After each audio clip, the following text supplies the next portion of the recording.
हम लोग जब थोड़े से बड़े होते हैं तब हमें ये सिखाया जाता है कि हमें दूसरों की इज्जत करनी चाहिए, भले ही वो तुम्हारे टीचर्स हो, फैमिली मेंबर्स, नेबर्स, कोई दूसरे अंकल आंटी, तुम्हारे क्लासमेट्स, तुम्हारे दोस्त, यानी कि सभी लोगों की इज्जत करनी चाहिए। इसके साथ साथ दूसरे लोगों की संपत्ति को भी इज्जत देनी चाहिए। इज्जत देने का सिंपल मतलब ये है कि आप सामने वाले को अच्छी तरह से ट्रीट करें और कोई नुकसान ना करें। पर इन सब के बीच में आपको ये कोई नहीं सिखाता कि आपको अपनी भी इज्जत करना इम्पोर्टेंट है, यानी कि सेल्फ रिस्पेक्ट। सेल्फ रिस्पेक्ट का बेसिक मतलब ये है कि आप अपने आप को रिस्पेक्ट करें, जो कि है आपकी नीड्स, आपके डिजायर्स, ताकि आप अपनी गरिमा को मेंटेन कर सकें, जो कि बहुत ही जरूरी है एक सेहतमंद और खुशहाल जिंदगी जीने के लिए। इस वीडियो में मैं आपको वो सिखाने वाला हूँ जो आपको बचपन में कभी नहीं सिखाया जाए, यानी कि अपनी सेल्फ रिस्पेक्ट को आप प्रिजर्व कैसे करें। इसलिए पूरी वीडियो को ध्यान से देखिएगा। अगर पूरी वीडियो पसंद आए तो चैनल को लाइक और सब्सक्राइब जरूर कीजिएगा और बेल आइकन को दबाना मत भूलिएगा। चलिए शुरू करते हैं। Number 1, embrace self awareness. यहाँ सेल्फ अवेयरनेस का मतलब ये है कि आप अपने आप को समझें, आपकी स्ट्रेंथ्स, आपकी वीकनेसेस और आपके इमोशंस। अपने आप को समझना बहुत ही ज्यादा जरूरी है ताकि आप अपने आप को कंट्रोल कर सकें सिचुएशंस में। जैसे कि आप किसी सिचुएशन में हैं जिसके अंदर आपको गुस्सा आ रहा है, आप थोड़ा गुस्सा करने के बजाय एक पॉज लेते हैं, आप अपने इमोशंस पे झांक कर देखते हैं और ये समझने की कोशिश कर रहे हैं कि गुस्सा आपको क्यों आ रहा है। यानी कि आप गुस्सा करने की जगह एक एप्रोप्रिएट एक्शन लेते हैं उस सिचुएशन में, ताकि आपकी सेल्फ रिस्पेक्ट बनी रहे। सेल्फ अवेयरनेस का मतलब ये बिल्कुल भी नहीं है कि आप बहुत ही ज्यादा ओवरली क्रिटिकल हो जाए अपने ऊपर, या आप बहुत ही ज्यादा लीनियंट हो जाए। आपको एक बैलेंस स्ट्राइक करना है इन दोनों के बीच में, जो आपके लिए सबसे ज्यादा एप्रोप्रिएट है। और ये पहला स्टेप है आपके सेल्फ रिस्पेक्ट की तरफ। Number 2, set personal boundaries. ये एक बहुत ही इंपॉर्टेंट पार्ट है सेल्फ रिस्पेक्ट को मेंटेन करने के लिए। ये डिफाइन करता है कि आप सामने वाले से क्या चीज एक्सेप्ट करेंगे और क्या नहीं। जैसे कि आप अगर पीपल प्लीजर हैं तो आपके लिए किसी को भी ना बोलना बहुत ही ज्यादा मुश्किल हो जाता है। क्यों? क्योंकि आप सामने वाले को नाराज नहीं करना चाहते। अगर आपका कंफर्ट और आपका हैप्पीनेस उससे हार्म होता हो तब भी। पर्सनल बाउंड्रीज यहाँ आपको ये सिखाता है कि आपको ना बोलना आना चाहिए और कभी कभी अपने आप को प्रायोरिटी देना ज्यादा इंपॉर्टेंट है। अगर आप अपने आप को और खुद को प्रायोरिटी देंगे तो लोग आपकी ज्यादा रिस्पेक्ट करेंगे। आपके लिए शुरुआत में ये ऐसा करना मुश्किल हो सकता है, बट इवेंचुअली विद टाइम ये काफी अच्छे रिजल्ट्स देगा। आपकी सिर्फ सेल्फ रिस्पेक्ट ही नहीं बढ़ेगी बल्कि आपकी लाइफ भी इंप्रूव करेगी। Number 3, practice self compassion. आपने लाइफ में एक चीज नोटिस की होगी कि आपकी जान पहचान या आसपास में कोई भी फेल होता है तो नॉर्मली क्या होता है कि आप लोग उसे इनकरेज करते हैं। वेराज अगर आप खुद फेल होते हैं तो आप बहुत ज्यादा सेल्फ क्रिटिकल बन के अपने आप को ब्लेम करना शुरू करते हैं।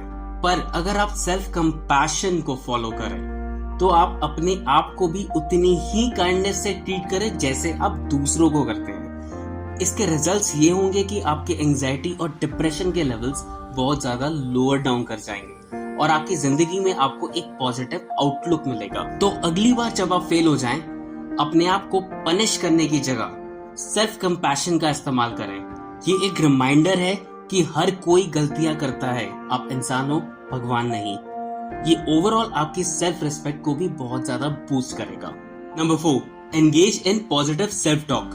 हम जैसे अपने आप से बात करते हैं वो हमारी सेल्फ रिस्पेक्ट पे बहुत ज्यादा इम्पैक्ट क्रिएट करता है। अगर हम अपने बारे में नेगेटिव चीजें बोलते रहेंगे तो उस चीज से हमारी सेल्फ रिस्पेक्ट हार्म होती रहेगी, और अगर हम इन चीजों को रिप्लेस करके पॉजिटिव बातें बोलेंगे अपने बारे में तो हमारी सेल्फ रिस्पेक्ट बूस्ट होती रहेगी।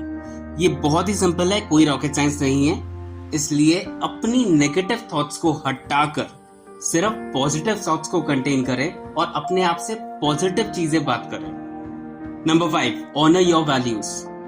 आप जब भी कोई इंपॉर्टेंट डिसीजन या एक्शन लेने वाले होते हैं अपनी लाइफ में, आपकी वैल्यूज आपके लिए एक गाइडलाइन की तरह काम करते हैं। स्पेशली जब सिचुएशन बहुत ही टफ हो या आप अंडर प्रेशर हो, उस समय आपका मन करता है कि आप अपने वैल्यूज को छोड़ दें और आसान रास्ता चुनें।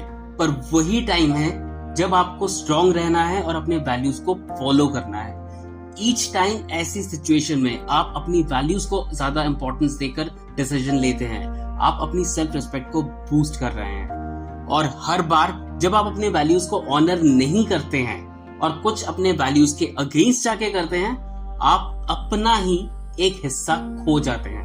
इसलिए ये इम्पोर्टेंट है कि लाइफ में कुछ भी हो, कितनी भी खराब सिचुएशन आए, आपको अपनी वैल्यूज को टाइटली पकड़ कर रखना है और छोड़ना नहीं है। और यही चीज है जो सबसे ज्यादा आपकी सेल्फ रिस्पेक्ट को बिल्ड करता है। Number 6, seek help when needed. सबकी लाइफ में एक टाइम आता है जब आप बहुत ज्यादा स्ट्रेस में होते हैं। आप अपना ऑफिस संभालते हैं, आप अपनी पर्सनल कमिटमेंट्स और फैमिली रिस्पॉन्सिबिलिटीज को निभाते हैं, प्लस लाइफ में अनएक्सपेक्टेड कुछ ट्विस्ट एंड टर्न्स आते ही रहते हैं। इन सब के बीच में आपके मन में एक ख्याल आता है, हाँ मैं रिस्पॉन्सिबल हूं, मैं खुद करूंगा और मुझे मदद की जरूरत नहीं चाहिए। बट मदद मांगना वीकनेस का साइन नहीं है। आप इस स्टेज पर जब ज्यादा आप चीजें संभाल नहीं पा रहे हैं और किसी से मदद मांगते हैं, it shows that you respect yourself, you respect your mental and emotional health. मदद मांगने से वो चैलेंजेस डिसअपियर नहीं होते, पर आपको वो रिसोर्सेस मिलते हैं जिससे कि आप उन चैलेंजेस को फेस कर सकते हैं और बेटर रिजल्ट्स प्रोड्यूस कर पाएंगे। Number 7, celebrate your achievements. आपकी अचीवमेंट्स कितनी भी छोटी हो या कितनी भी बड़ी हो, उनको अचीव करने के बाद सेलिब्रेट करना बहुत ज्यादा जरूरी होता है। क्यों? क्योंकि इससे आपके सेल्फ रिस्पेक्ट को बहुत ही बड़ा बूस्ट मिलता है, क्योंकि ये एक रिकॉग्निशन है आपके हार्डवर्क, स्किल्स और आपके डिटर्मिनेशन का। आजकल जिंदगी इतनी तेज भागने लगी है कि हम एक टास्क करके दूसरे टास्क में जंप कर जाते हैं और इन बिटवीन अपने आप को अप्रिशिएट करना भूल जाते हैं कि आपने पिछला टास्क कितनी अच्छी तरह से कंप्लीट किया है, और जिसके रिजल्ट में हम अपनी सेल्फ रिस्पेक्ट को डिमिनिश करते रहते हैं। इसलिए कोई भी अचीवमेंट आप करें, उससे सेलिब्रेट जरूर करें। इससे आपकी लाइफ में बहुत ही बड़ा पॉजिटिव इम्पैक्ट आएगा और आपका सेल्फ एस्टीम भी बूस्ट करेगा। Number 8, love yourself. Self respect का कोर है सेल्फ लव। अपनी स्ट्रेंथ्स, अपनी इम्परफेक्शंस सबको जानते हुए भी लव योरसेल्फ। जब भी आप कोई गलती करें, अपने आप को माफ करना सीखे और अपने आप पर थोड़ी दया दिखाए। सेल्फ लव वो फाउंडेशन है जिसके ऊपर आपका पूरा सेल्फ रिस्पेक्ट टिका हुआ है। अगर आप अपने आप को प्यार करना नहीं सीखेंगे तो ये ऊपर की जितनी स्ट्रैटेजीज हैं सब बेकार है। इसलिए आपको प्रायोरिटी नंबर 1 रखना है सेल्फ लव, क्योंकि आप अपने आप से जब प्यार करेंगे तभी दूसरे लोग आपसे प्यार करना सीखेंगे और आपको रिस्पेक्ट देंगे। ऊपर के 8 पॉइंट्स आपको आपकी सेल्फ रिस्पेक्ट को पुनः स्थापित करने में बहुत मदद करेगी। पर एक बात आपको याद रखनी है कि लाइफ के अंदर कुछ ना कुछ प्रॉब्लम्स आती रहती है। जब आप टोटली हारे हुए फील करते हैं, उस समय आपके हाथ में चॉइस है कि आप दोबारा उठें और अपनी सेल्फ रिस्पेक्ट को पुनः स्थापित करें। आप रिस्पेक्ट के लायक हैं इसलिए नहीं कि आपने बहुत कुछ अचीव किया है या आपके पास बहुत सारे पैसे हैं, इसलिए क्योंकि आप वर्थ इट हैं। और ये आपकी लाइफ की सबसे एम्पावरिंग चॉइस होने वाली है।